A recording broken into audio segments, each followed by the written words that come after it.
Hello, anyone out there? Can you hear me okay?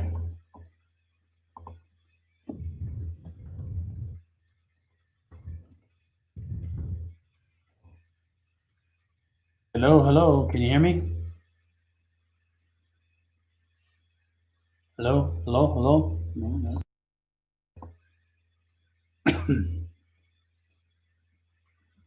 Oh, good. I'm glad you can hear me.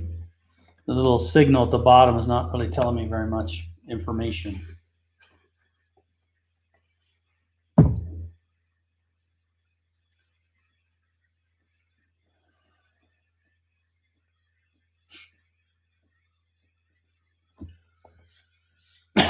Hello from Connecticut.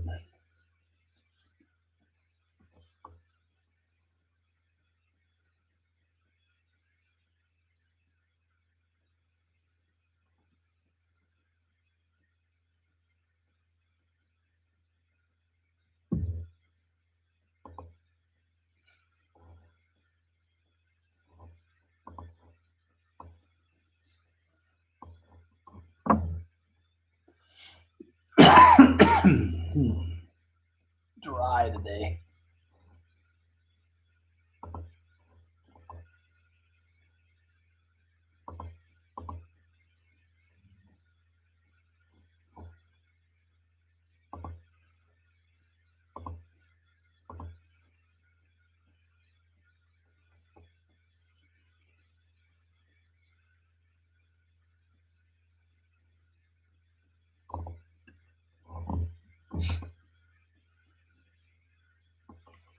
All right, Australia, Idaho, Cedar City,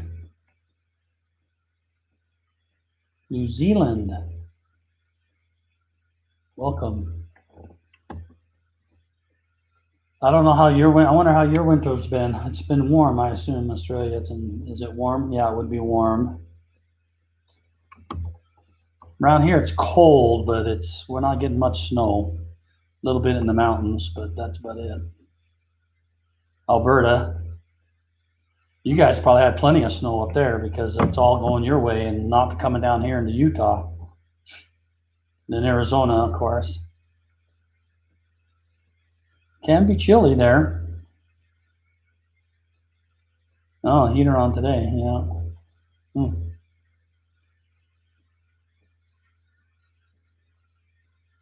Clovis, California, Calgary, Alberta. Welcome.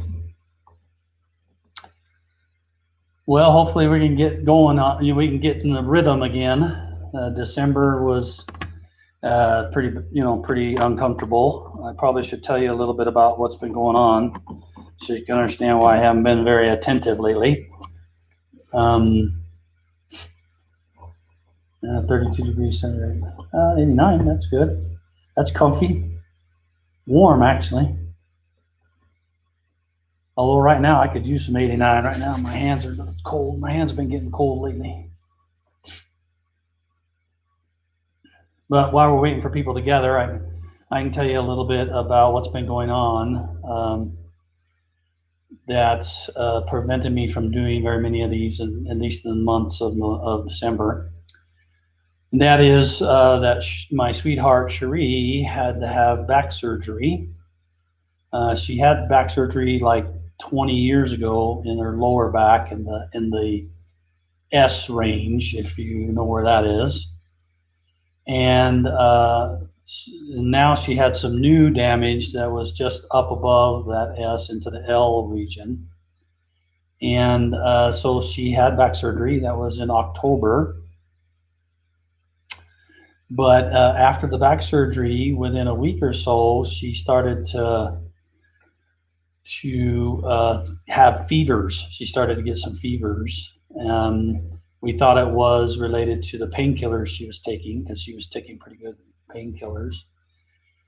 But instead, what we found out a couple of weeks later after that was that, she had to go to the hospital because she wasn't feeling very good. So we went to emergency room. We did a couple of emergency room visits, one every week, usually on the weekend. And they kept saying, well, you look okay, the fever's not there, and so go home. We did that a couple, 3 times. And then The next time we had to go, it was late, like 10:30 at night, and she had a fever like 103 and 103 and a half, and I said, well, she's got to go to the hospital, but she started hurting really. Oh, well, she needed to go to the hospital. So she went to the hospital. I stayed with her till like 2:30 or 3. I was tired. I said, I got to do a presentation to a graduating class at BYU at 8 o'clock in the morning. And so I needed to go home and go to bed. And so she let me go home. And you hear a lot of reverb, huh? Well, I was hoping that, I don't know why that would do that. This headphone has always been, I've been using it for a month or so. It's been pretty good. So let me, let's see if I got,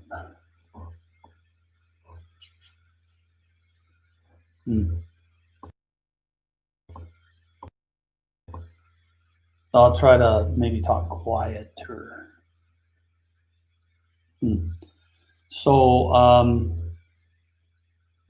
she went to the hospital, and I came home and gave my presentations the next day, 8 o'clock and 9 o'clock. And then I called to find out what room she was in at the hospital, and they said, okay, we'll transfer you. And when the person answered the phone, it was the ICU. So apparently she couldn't breathe. She wasn't breathing well, and so she had to be put in a coma and intubated. And I come to find out that she had got an infection in her back, so she'd gone septic. And she had to stay in the ICU about a week and a half or so, almost 2 weeks before she was able to be good enough that they identified the bacteria, or they identified the infection, started to giving her antibiotics, eventually took her off the breathing tube, and then she came back out, and that was around Thanksgiving. Now it's around a week or so before Thanksgiving, and she came home, and they decided they needed to give her another surgery. So this is the second one. They went in, and the back surgeon could open her back again and then washed it out. So they put antibiotic and cleaned it out. Yeah, it was scary. We were afraid, for her life and stuff. When somebody's in ICU and not breathing and things like that, it's always scary. We find out about infections, and those are not good to have. So he cleaned her out, and then she came home. She was home for about a week or so. We had Thanksgiving dinner. I told all the kids they couldn't come over because I'm not, jeopardizing her because she's in a compromised state. And so I remember we had Thanksgiving dinner, and then that Sunday, her fever went crazy, really bad. And she was starting to have severe pain in her lower back. And like her legs wouldn't even work or anything. And we found out later that the doctor, when they went in to do the new surgery above the old surgery that she had 20 years ago, he removed the screws from the one that was done years ago. And that had made her back unstable. And so she'd actually fractured her back, even though she never fell or anything. She just was laying in bed or getting up and going to the bathroom or whatever.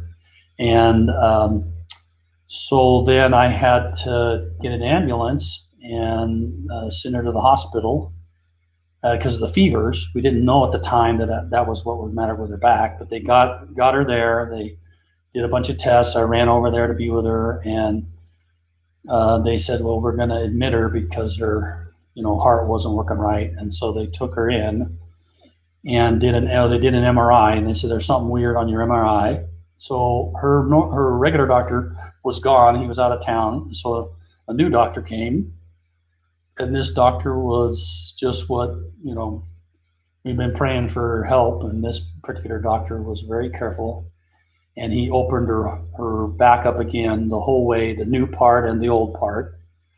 And he cleaned it all out, took the bolts out, took everything out, put them back in again, new clean ones. Cleaned her out, fixed the fracture below in the old surgery site, put her back together so it's stable and strong, and then puts a bunch of drains in, and of course, all during this time, she's having to have antibiotics in an IV antibiotic. So she was getting a antibiotic every 8 hours, and she has to do that for 6 weeks. So she started working on that, and then the hospital wanted her out of the hospital, and so I screwed up, put her in the wrong place because they were pressuring me, and she went to that place like a Saturday and Sunday, and I got her out of there as fast as possible. But from that place, she ended up getting the COVID-19. At this time, she can barely do anything. She's laying in bed. So then we had to transfer her to another place that would take COVID patients, and she stayed there for couple of weeks for quarantine, and then we were able to get her back to the facility that would help her with physical therapy. And and then she's had a wound vac and all this sort of stuff. It's just she's been a real good trooper, and she's really doing well. But we finally got her to the point where she was in a good place, and it's taken her quite some time to begin to start moving. So she got her wound vac off today, which was wonderful. She's had it on for about a month and a half. Her back looks really good, they said. She was supposed to be taken off antibiotics today, although she'll have to take antibiotics probably for the rest of her life. But and she's starting to move around. So I was really excited for her today. She was able to with a walker walk 25 feet down the hall and back. And it's been a long, hard roll for her, and she's a real trooper. She's a saint because she didn't complain hardly at all, and it's just an angel. So I'm pretty lucky. But yeah, she's been through misery for October, November, December, January. So there was no Christmas. We did it all virtual. We got her on a Zoom call in her facility, and she got to see the grandkids, open the presents. So it's always fun. And New Year's, we played games over the internet as a family and stuff, had friends. So yes, thank you for prayers. They work. I'm here to tell you they work, because I've had people praying for her progress, and it's made all the difference. So I just wanted you to know I'm not looking for anything particular. Just wanted you to recognize why I was pretty much incognito in December. I was spending most of my time talking to doctors and making sure she was going to the right facilities, checking out the facilities, visiting with other people who have been there, and make sure I try to get her in the right places. But she's in a good place right now. Physical therapists are excellent. They've helped her a lot.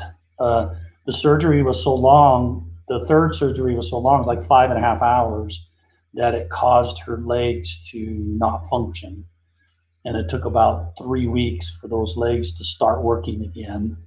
And her right one started working real well, and the left one was still weak until like last week. And then it started to come back. And so she's made really good progress from then. So just wanted you to know what was going on and why I wasn't available through December. So I appreciate your patience.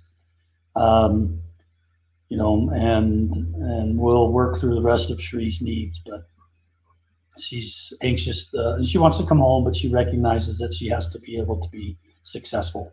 She has to be able to get up out of bed and get to the bathroom and get back in bed and walk for some distances and go up and down stairs, because we have stairs in our home where our bedroom is. So anyway, thank you. I don't want to spend any more time on that. Just wanted to let you know what was going on. And I appreciate your support.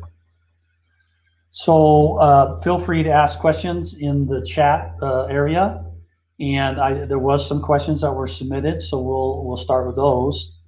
So Carolyn asked, would it be possible if a couple is divorced, the divorce date could show under the marriage date? Yeah, we've had people ask this before, and we've even had some very clever people come back and send us some proposed user experience where it just the width of those boxes just keeps growing and growing if lots of divorce. Like I had a uncle who was married to my aunt, and then they got divorced, and then they got remarried, and then they got divorced again, and then he went and married another person.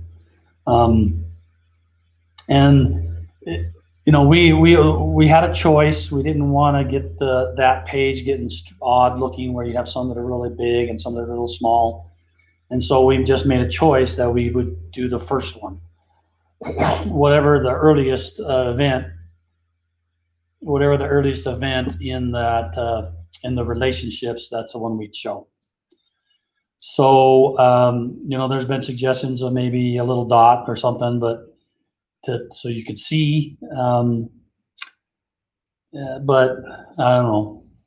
We have that on the list. That's been asked before, but we haven't chosen to do that yet. The next one is from Linda. She says, when will the new app feature click on a person's profile pic to see the original pic be available on computer version? I like this feature, but help older people that don't have mobile devices. I like this feature, but help older people that don't have mobile devices. So I think on the site, if you're talking about on a mobile thing, you can click it and see the picture. If you're talking on the site, you can. Oh, I see. For the portrait, it doesn't do that, right? I gotta go look. I'm gonna double check on that one. See, scroll to my guy here. I was looking at some stuff earlier. Yeah. On the site, when you click the portrait, it's just a portrait thing. So you make it small. So there isn't a way to see the full picture of that, where that portrait came from. All right.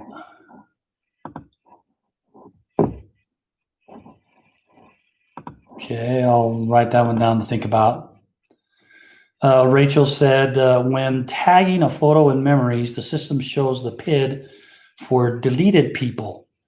Is this a known issue, or how do we know which is the surviving person PID? And if we attach a picture to a deleted person, does it matter? Well, when it shows the PID of the deleted person. Oh, no, that's interesting. I got to think about whether that's a problem or not a problem. When you merge two people together, of course, you're taking this person and this person, and you choose which one's the survivor, and then everything is merged into that person, including the photos. And I didn't realize that it's showing the. Make a note here.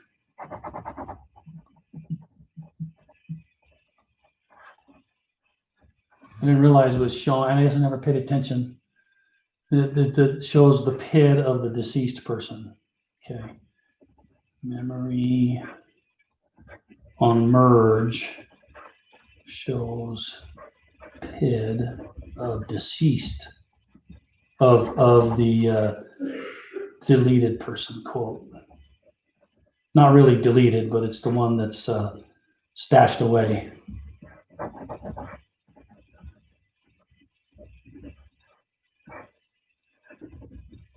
Okay, that's a good one. All right, let's look if you got any questions out there. Let's see, did you put any questions out there?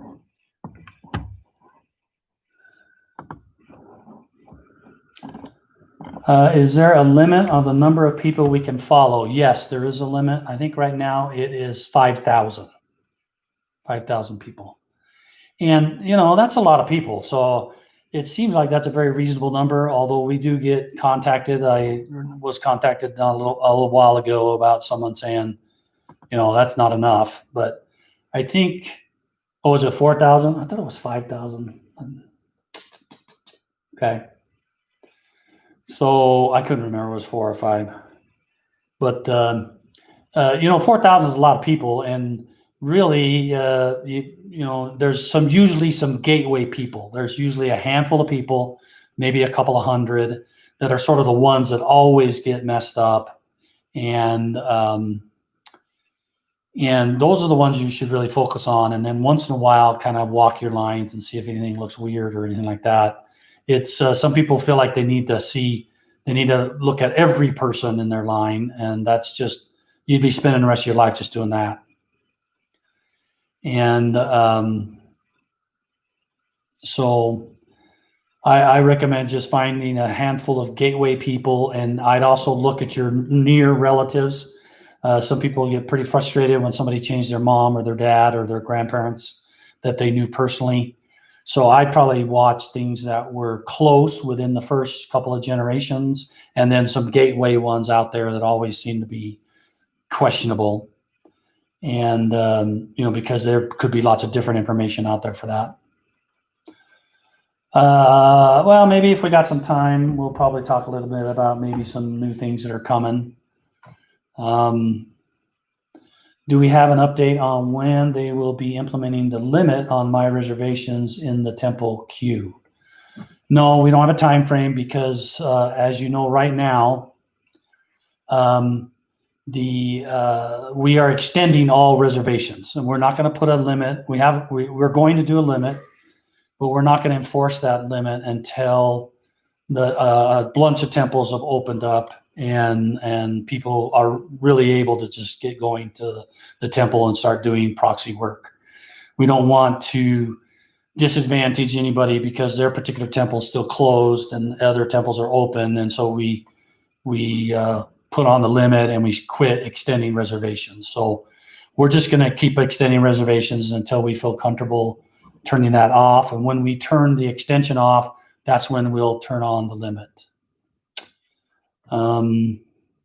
Yeah, the new following list labels are great. I'm going to talk a little bit about that in Roots Tech just a little bit, but they'll have some booth demos about it. I think that is a game changer. That team came up with that. I think it was a great idea. I think it's going to be great. Okay, I'm going to jump back to the list, and then I'll be back to do another one.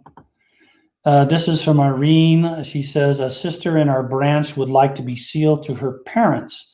Do her parents need their baptism and endowment first? It depends on the temple. So what I recommend, if you're going to do a living to deceased sealings or any of that kind of stuff, and I believe traditionally they like you to have those ordinances done ahead of time. But the best thing to do is to go and visit your temple president. Get an appointment virtually or on the phone and find out exactly what that temple president wants you to have done before you make the arrangements to go and attend and do those sealings, living to dead sealings.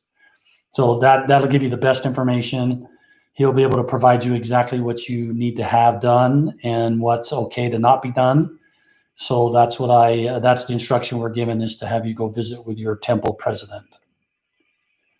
Gary, indexing batches that I'm working on keep disappearing.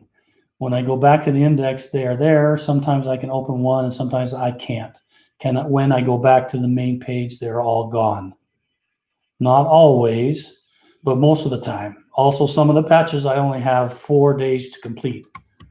Okay, I'll take down this 4 days thing, but I think we really need to know, Gary, the batches that you're talking about. So, or what record sets you're working on, because I think it's probably related to that. 4 days to get batches done. And then, so Gary, send me the name of your screenshot or the names of your batches or the records you're working on. And that will probably help us. Let's see. When I share ordinances with the temple, will they permanently remain shared, or do they eventually also expire and need to be submitted and shared again? No. Once you share to the temple, they're in the temple and they don't get removed from the temple list unless somebody pulls it to do those ordinances. So it's either you pull it back, either you say, I want them back so I can do them myself, or somebody else picks them up, either through walking through the tree and pulling out the 90-day ordinances, or they push ordinances ready and we give them the ordinances. But you don't have to keep putting the same thing into the temple list. Once it's in the temple list, it stays in the temple list. Okay. Oh, you're saying, Gary, it doesn't matter. Any batch you're doing. All right. Okay, so I'm going to put down batches, 4 days to get done. And when going back, the batches are gone. Disappear, but then sometimes they reappear. Okay. I'll pass that on.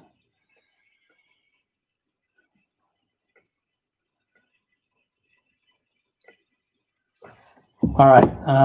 Some other questions that were submitted is, this is Irene. Sometimes by accident, I get working on a line that doesn't show a relationship when I click view your relationship. Should I still share those names with the temple, but just not do the work? Or should I not share them with the temple and just let them wait until someone in their family sees that they have a green temple and let them share them with the temples? Technically, if you do not have a relationship to that person, then you should not be reserving it.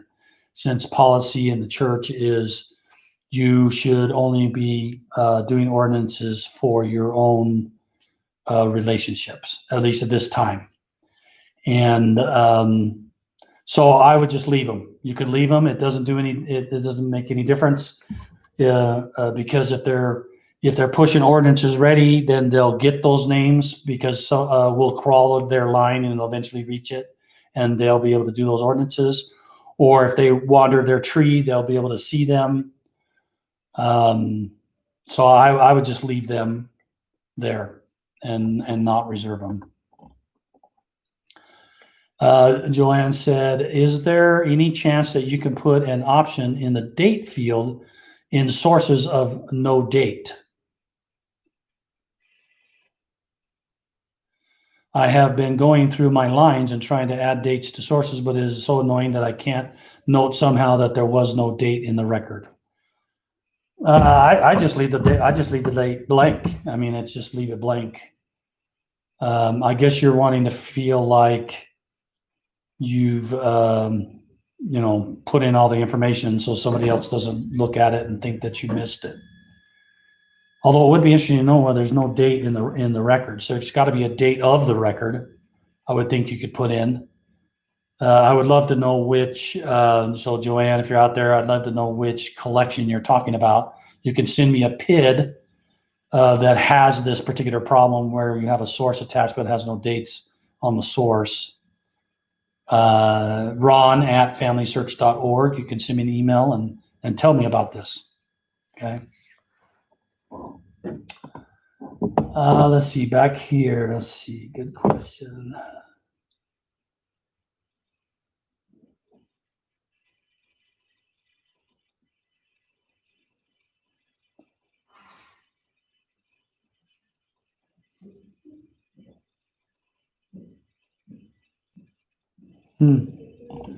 What is this? Oh no, message says error occurred. Please try again later. I'm not sure what that is. Is that related to the batches that you're looking at? Okay. So everybody can hear me still okay? It's not some problem in the presentation, the conversation here?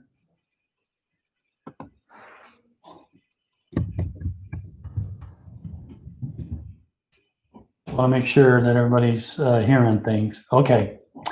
Next one. Carolyn says, if someone other than myself put a wrong name, incorrect spelling, or description on a photo in Memories, is there a way I can correct it? Okay, not at this time.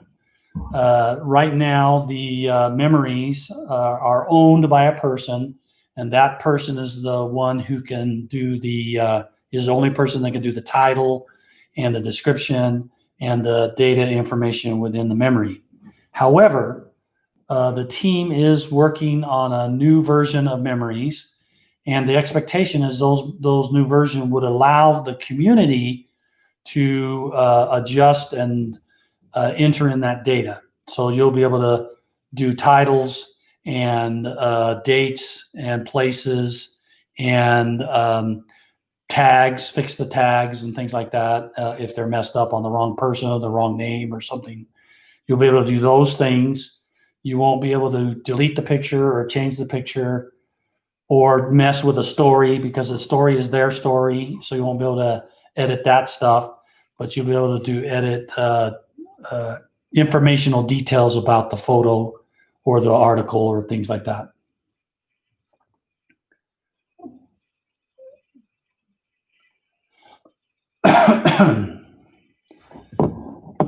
All right, let's see, one more here, and then I'll go back and look at some more questions from or discussions in the chat.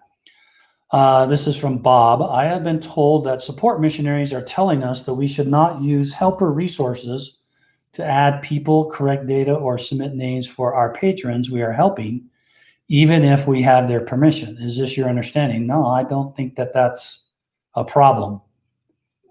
I'd love to understand why they are telling you that you can't do this. Certainly, the person has to give you permission, or they have to have given you the PIN number and their username. But you need to also, remember that that's not for your use indefinitely. And using the helper resources, and there's a limited, right? It's only valid for a year if they give you permission. So you just may need to periodically check with the people you're helping, make sure they are still okay that you help them. But that's the preferred way we want you to help others, is by going in as the helper mode and helping them. Now, just FYI, when you're in helper mode, we're not only recording that patron is changing the data, but we're also recording that you are the one who changed it, because you're acting as helper. So we have in the system the knowledge of, Ron is helping Sue and change this piece of data. We know that Ron was the helper at the time that data was changed. So we do know that. Let's see. When I help others in the ward, and at the moment any changes I make are marked as being made by the person I am logged on as. That's correct. Well, you're if you're in helper mode, right? You're either using that user's username and password, which you shouldn't be doing, or you're doing helper mode, which is acceptable. However, it would be very useful for the person I'm helping to see a flag or something which shows that this change was made on their behalf. Well, yeah, I mean, you're either helping the person or you're not helping the person. So if you want to show that you are the one to make the change, then you go make the change and don't be in helper mode. You also said I am talking about logging on via the consultant planner. That's the helper mode, basically. It's just that when you go into consultant planner, you go into helper mode, and then it shows them as being the person who contributed, even though we do know in the back end that it was you who were doing that. So if you don't want to do that, then get, note their PIDs, their horizon PIDs of deceased. I suspect you're in the deceased area, not in the living area, and you can do it yourself and do those changes for them and put your name on it by using your own account. New memories tag option in iOS tree app is very nice, seeing who created the tags. Mm-hmm. Bill says, I also get an error message when submitting batches, so I try again in a few minutes. Okay.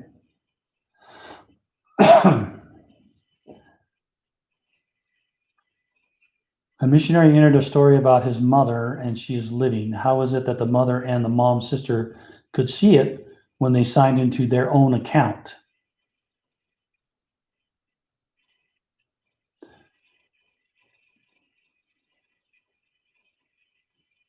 Well, Valerie, there's multiple ways that memories can be seen. That's right. So Jesse answered below. You can have the memory shared. They could share the URL. They could have the memory in an album and have shared that album with them. Those are the two ways that would probably most likely happen. Lynn says, yesterday I noticed in Family Search that my husband has no relationship to me. It doesn't even give a marriage connection. Is this normal? Well, that depends. If you're a member of the church, then there should be a record of you two being married, and there should be a marriage date. And or Lynn, when did you log into Family Search the first time? There was a time period where, well, we should have always shown you your spouse. When your tree was automatically created from membership records, it should have hooked you and your spouse together, and it should have put a marriage date. That's all it would put in would be a date. If the date was recorded on the membership records, okay? So that has to be there in order for that to work.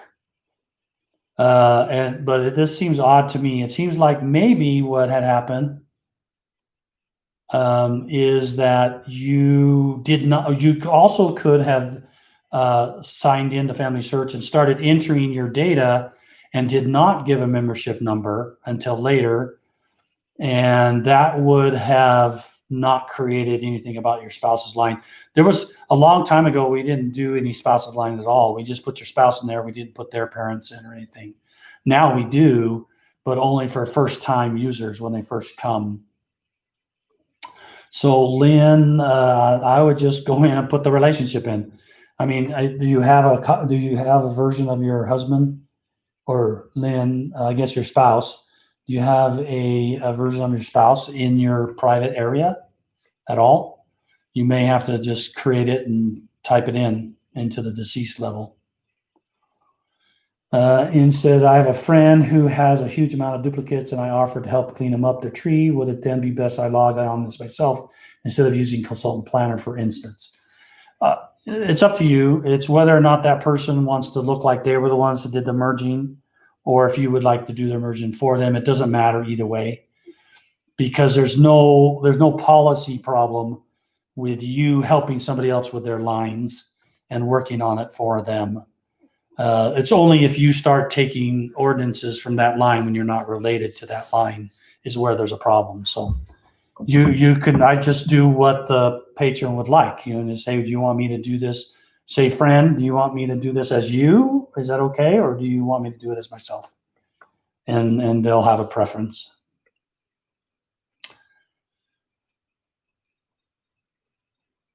The support missionaries are asked to not make changes to other people's trees except quality. Yeah, maybe that's the confusion, Bill, with the one above where it said the mission, or the question that came in about missionaries telling you not to change anybody's trees.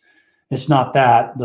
If it's a support issue, if somebody sends in a support case and said, I want this to be corrected and changed, you're correct. The frontline missionaries are asked not to do that, and it has to go to data quality, which is level 3 support, and they review it and then they make the changes there. And when you go into view relationships, so Lynn, your spouse is there. It's just it doesn't have a marriage date in there. So I'd have to go back and look and see why it wouldn't have created that. I'd have to know the PID of your spouse in your private areas for me to look at that.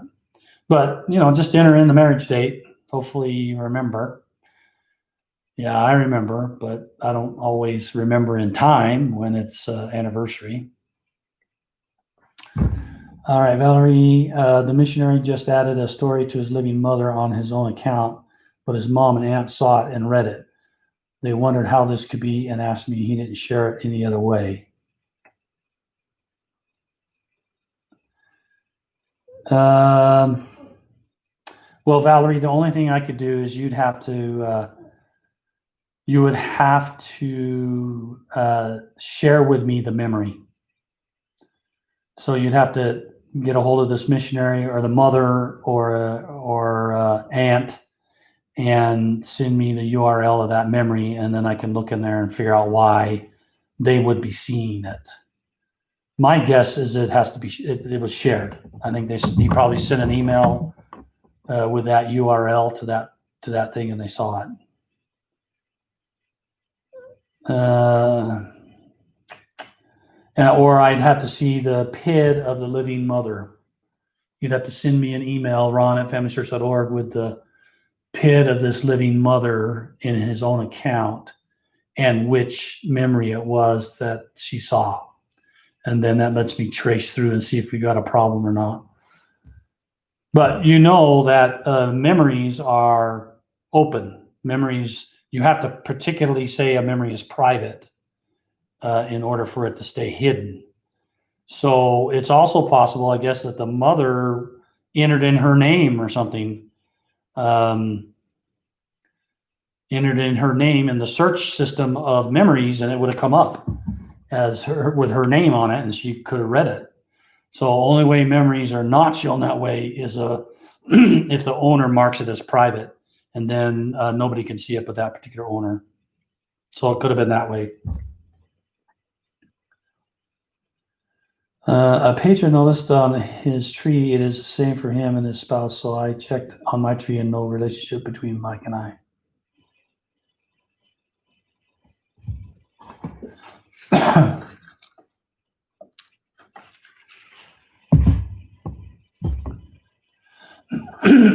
I don't understand there, Lynn, what you're asking on that latest comment.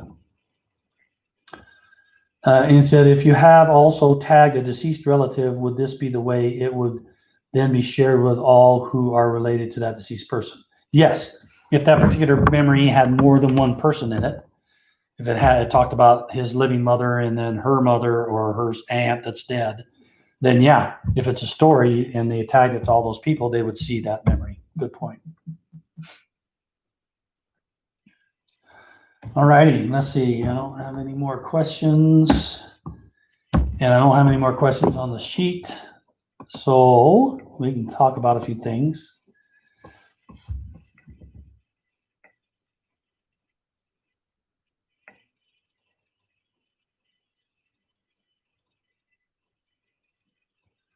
All right, let me write that down. Actually, I'm going to take a screenshot of that.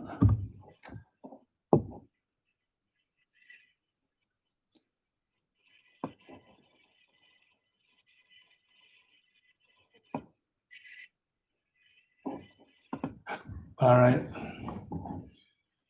I've got a screenshot of that issue with the DGS there. So I'll make sure I'll get that to the indexing people. All right, so we have a little bit of time here. If you have questions, please go ahead and ask them. Who can I contact? Can't get through the wall of missionaries. Yeah, you're not going to get the people that you want to talk to. So I will pass this on to the guy over the indexing world, and he'll get it to the right people. Okay. A while back, I reserved ordinances IESP for someone, and now someone else has shared IE with the temple. I still have the SP. I suspect a merge occurred, and that's no problem. That's probably true. My temple is still in phase 1. If I request the IE ordinances now, would the expirations be extended for me? Yes. Well, that's correct. Yeah, any ordinances that you reserve will be extended until the time that we decided they're not going to do that anymore.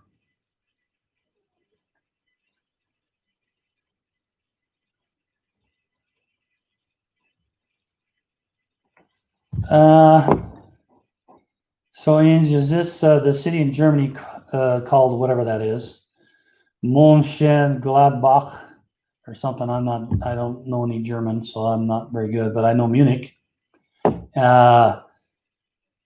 And they've munged these two cities together. Is that the issue? I'll take a screenshot of this stuff too.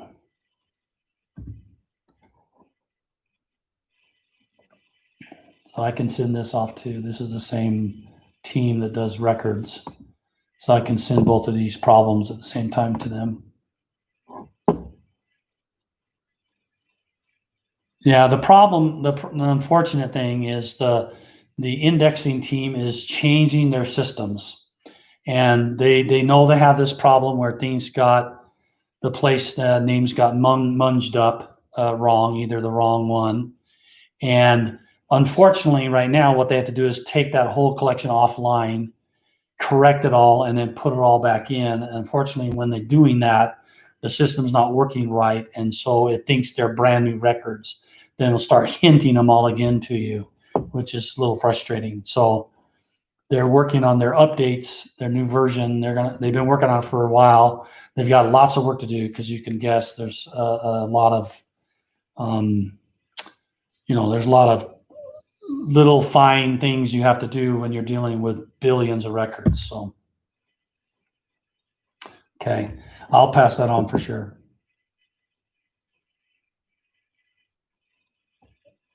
Yeah, you can certainly do it by hand. It's a pain though. But yeah, they can do it bulk, but they'll have to pull it off and then put it back in, which gets frustrating. All right, so at the very first, it was asked about, hey, what are we working on for new stuff?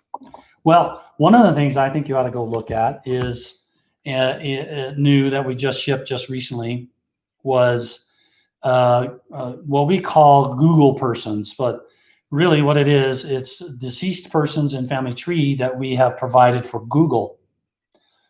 So if you go to Google, if you go open a browser, go to Google and you type in the name of your ancestor and their birth date dash and their death date, you'll see a page. We call them, you can also go to ancestors.familysearch.org and click around and find your ancestor in the directory.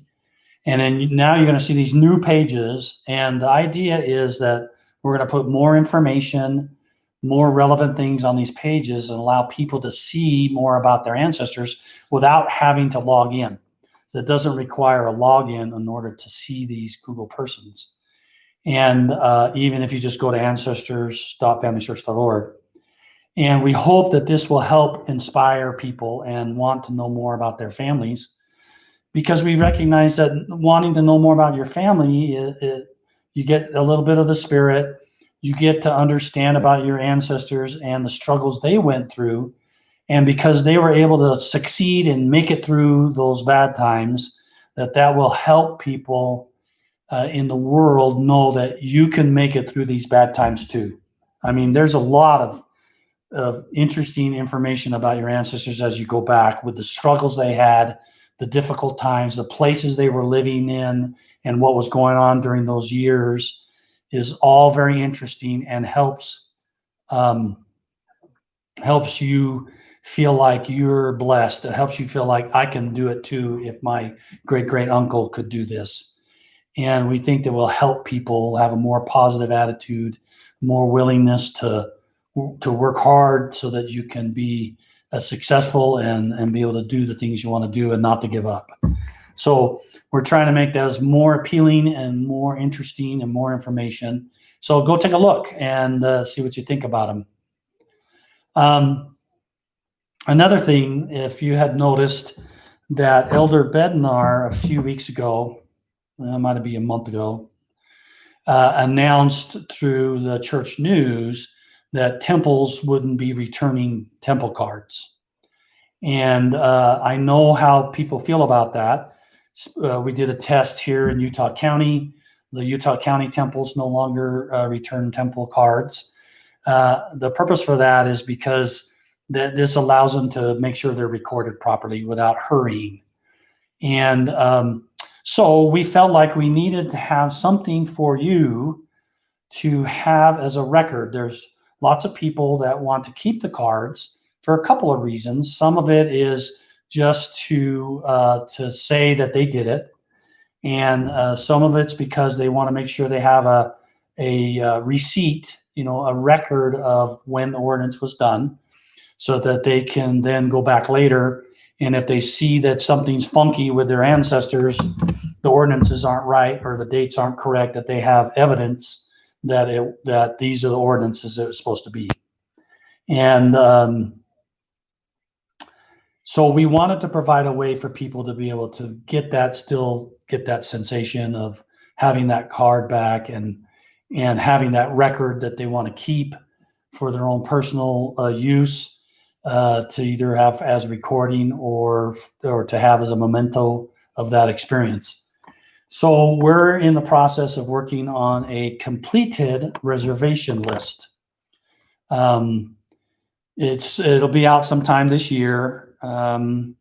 It's kind of shuffling around a little bit because of Roots Tech. By the way, I should make sure to invite you all to please sign up for Roots Tech, and also we would love to have you be willing to share your relationship with others, if you'd be willing to do that, because we're inviting people to find out how they're connected to others. And if there's lots of connections, then people are really excited because they want to know people that are related to them. You know how that is. And it's always a big thing to look at relatives at Roots Tech. Well, this year, or this year in February, the Roots Tech is going to be virtual. So it will be online. And we want people to be able to make connections. So we're feverishly, I guess is what I should say, feverishly rushing to build the tools. It came along late, and then we recognized we needed to do it ourselves. So we've been scrambling to build what we need to build in order to present a Roots Tech experience. There's lots of people that have registered across many countries to see the sessions. Some will be live, some will be pre-recorded. And so I want to encourage you to come to Roots Tech, sign up for it, and enjoy it and see these classes. And there's going to be lots of classes and lots of information. Okay, back on the completed list. So we felt like we needed to provide this ability to have this printed record of those ordinances. So we're working on a completed list. The completed list will allow you to see not every ordinance you ever completed in your entire lifetime, but instead a subset of the most recent ones. And you'll be able to group those by person, so you can print out a memento. It's not going to look like a card, but a memento or a report on that particular person and when each ordinance was done, what temple it was done in, and what date it was done on. And then you could take that paper and file it with your paperwork and have that as evidence that it was done. I don't know if we I have announced or anything the number of participants, but there's hundreds of thousands. Yeah. So Dear Myrtle probably has an inside track there, 183,000. It's huge, the number of people that have registered for Roots Tech. So we're a little bit nervous, but it'll work. And we've been kind of finishing it up here this month, and we'll be beating on it and making sure that it doesn't die. And I think Roots Tech it'll be as good as it can be being virtual. There's nothing like being around your cousins and sitting down at a table and talking about things. But we're going to have chat rooms, so you can go peel off and do some chatting. You can ask questions during sessions and they'd be answered, and all those sort of things you would expect in a virtual experience. But I wanted you to know about the completed list because there's deep efficiencies when the temple gets to keep the cards, and this way you won't feel that you're being denied your record because they're not returning the cards. So we wanted to make sure that you were satisfied and pleased with that. I suspect the biggest problem will be the printout is not as small, so you might end up with a little more paper usage. But you'll be able to print, multiple at the same time on the same page. Yeah, my understanding, Greg, is that the sessions will continue to be available for some period of time after Roots Tech. I'm not exactly sure how long that's going to be, but that is the intent, that they will be available for some period of time afterwards. I'm sure it's going to be months, but I don't know exactly. That's a good question, though. I ought to get that down because we're going to meet again in a couple of weeks, and that would be a good thing to answer. I think they're going to record the live sessions, And so they should be able to be viewed again, just like they were before in Roots Tech before. We'll live and pre-recorded for Roots Tech. Be available. How long? So I'll go find out how long we're talking about having it available. All right. Well, we're running about out of time. Does anybody have any last minute questions or something they'd like to talk about?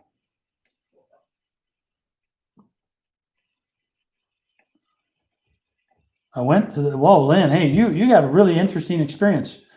You're like in the Twilight Zone or something. I went to the temple last week. As I was driving home, I got a notification from the church saying that the ordinances have been completed. Oh, great. Yeah, you got to go and you perform those ordinances.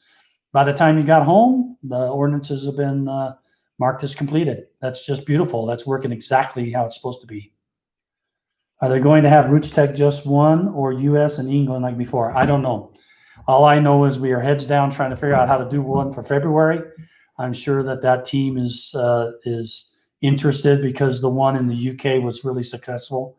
They're interested to do that. All right, yeah, Brisbane Temple's open. Congratulations. I'm glad you're able to go do those ordinances. And dear Myrtle, thank you very much for the prayers for my wife and everybody who's thinking positive thoughts for her. I appreciate it. And I think she'll pull through. We'll figure out a way to make it through. She's a good person, and she's tough, so she can do through most anything.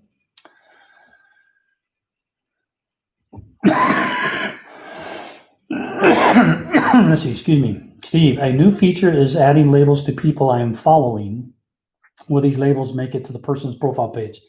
That's not my understanding. They're only attached to the watching thing that you're following. So if you were to remove that person from following that person, then I believe that that label would go away as well.